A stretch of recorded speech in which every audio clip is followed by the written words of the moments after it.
Eto na po siya mga kawaw. Yan, kita nyo, rubber doon sa likod na bilog.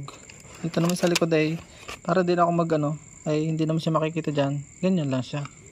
Tapos iipitin ito ng pagpasok doon. Ito yung magsisigo doon sa tapaludo. Tapos iipitin ng washer doon sa likod. Washer plus lock washer para mas matibay. So yun lang. Puputulan ko muna ito para may kabit ko na mamaya. So yan, ginabi na po tayo. Overtime na tayo, kakabit ko na po ngayon itong plate number. Ayan, meron siyang rubber doon sa loob, meron siyang rubber dito sa labas. Ito yung rubber. So overtime yan, para sa ekonomiya. So yung makinis po doon sa labas para siya ay hahakab dito. Ano, ay baligtarin pala natin para mas hakab doon sa kabila, hindi siya gagalaw dahil ito yung iipitin naman yung kabila baligtarin natin. And then may washer po sa loob. Umulan na, titigil muna tayo pansamantala dahil naulan. So yan, kakabit lang po natin ito dito. Yan, pintahin natin kung sigos ya. Medyo nakakawang pa rin merong sinasabitan. Tumila naman ang ulan dahil marami tayong washer na available. Dodoblehin ko na, 2 flat at isang lock washer doon sa loob. Oops, ito medyo mahirap.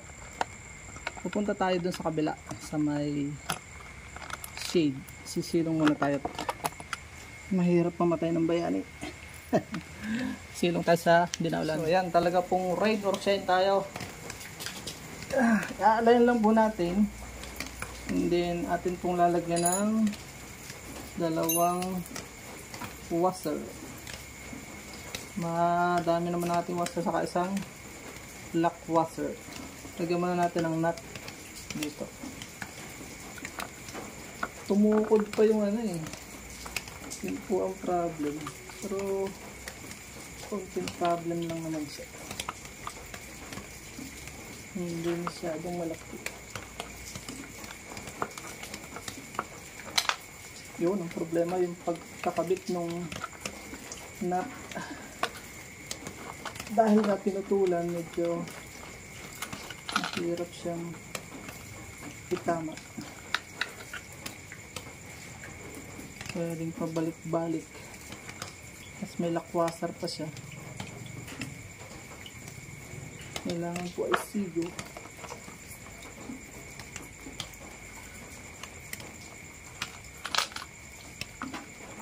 Ako, tayo tatagal. Dapat isa-isa lang. Isa-isa lang, mahina ang kalaban. Ito muna ng 2 flat washer. Isa lang wala. Pag shoot yung isa, yung sunod. Yun. Ito pala sabay-sabay. Madulas po kasi. Yun.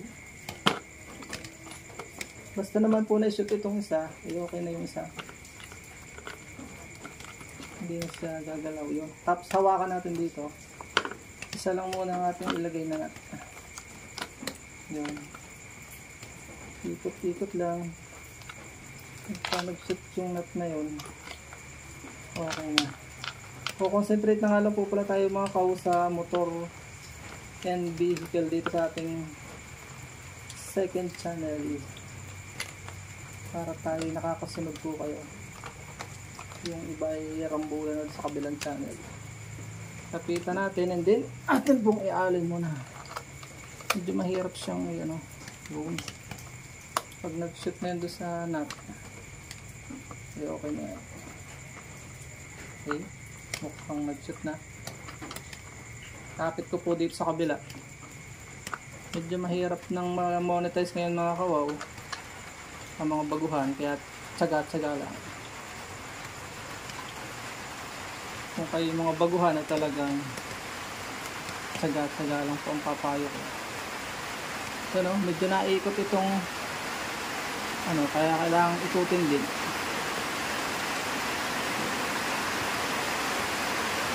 Saka natin dudublihin. Kabila naman. Ito yung lakwas na ito. Tayo sa kabila. Saka na po siya ayusin. Pagka nag-double na natin. Tail procedure. Tapos na sunod.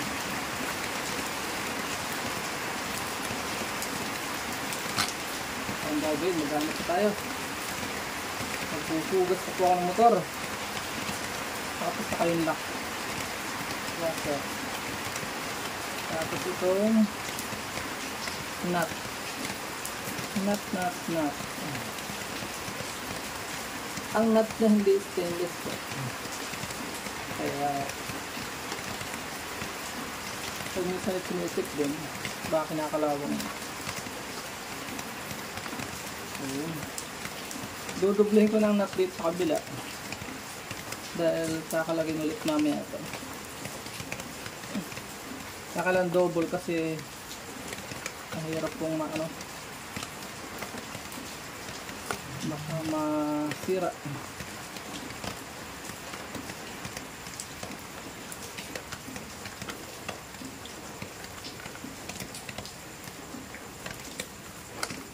Hindi kaya mga kawaw ng double, sana lang okay lang yan. Mahalaga ay importante.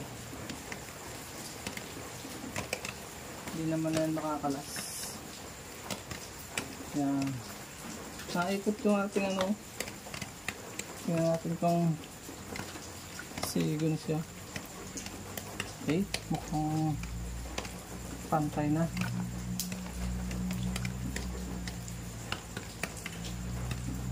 Silipin lang po natin kung pantay na. Yan. Okay na. Ilalak ko na dito. Lalagyan ko na dito ng lock.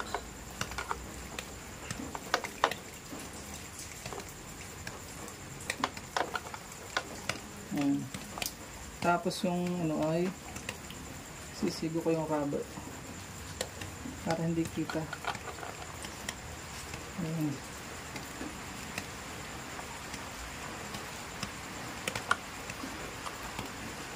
Okay, sigo na siya. Puputok po kasi pag walang rubber. Dahil yan lang yan, fiber lang. Glass lang yan. Kulang sa sagad yung sagad natin para pantay. Okay.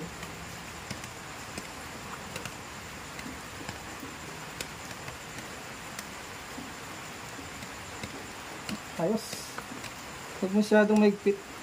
Sakto lang yun, nakawang siya. Naangat siya. Okay lang yun. Yung ganda sana ako sigo. Nakawang dito eh. Doon naman sa kabila tayo. Napahaba na ang ating vlog. Salamat sa panonood. Kahit hindi po tayo monetize channel. Ayaw yata tayong pagbigyan ni Lolo Meta. Ganyan lang yan. Nakakawa nga dito. Okay lang po yan. Kasi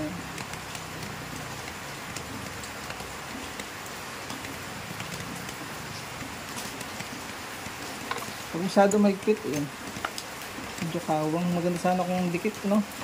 Kung nakaipit yun doon, yung nahanap ko. Akala ko ganun yung bebenta sa akin. Hindi rin pala. So okay na yan. Ayos, hindi siya masig. Huwag na siyang galaw dahil nga meron siyang rubber. So paalam po muna. Napahaba ng ating vlog. Thank you for watching. God bless everyone. Forma ng aking plate number. Hindi na siya basta babasag. Hindi na siya babaluktot. Gawa nito. Paalam po. Bye-bye. God bless.